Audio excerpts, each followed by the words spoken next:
ఈరోజు మార్నింగ్ లేవగానే first tea తాగాను. దాని తర్వాత అరటిపండు. దాని తర్వాత కొబ్బరి నీళ్ళు, సబ్జా. దాని తర్వాత డ్రై ఫ్రూట్స్, పిస్తా ఇంకా అంజీరు. ఇవన్నీ కంప్లీట్ చేసిన తర్వాత ఒక గ్లాస్ ఏమో దానిమ్మకాయల జ్యూస్ కూడా తాగేసాను.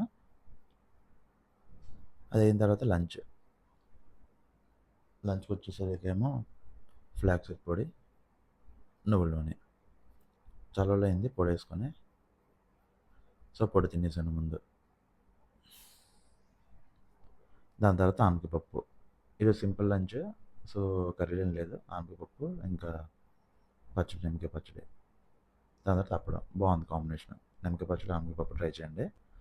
అది అయిన తర్వాత కొంచెం స్వీట్ క్రేవింగ్స్ వచ్చింది. సో ఎలమన్ బ్రెడ్లో ఉంది, ఒకటి తిన్నా. సో అది అయిన తర్వాత మన ఇంట్లో చేసిన ఐస్ క్రీమ్ కొంచెం మిగిలిపోతే డ్రై ఫ్రూట్స్ ఐస్ క్రీమ్ అది తిన్నాను. అది అయిన తర్వాత ఈవినింగ్ అయింది. ఈవినింగ్ వచ్చేసరికి బ్లాక్ కాఫీ తాగాను.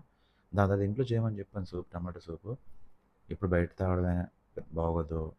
సో ఇంట్లో చేయమన్నాను. చాలా అంటే చాలా బాగుంది. అది అయిన తర్వాత చాకో పౌడర్, పాలు 2 కలుపుకొని తాగి రెడీ చేశాను. బాయ్.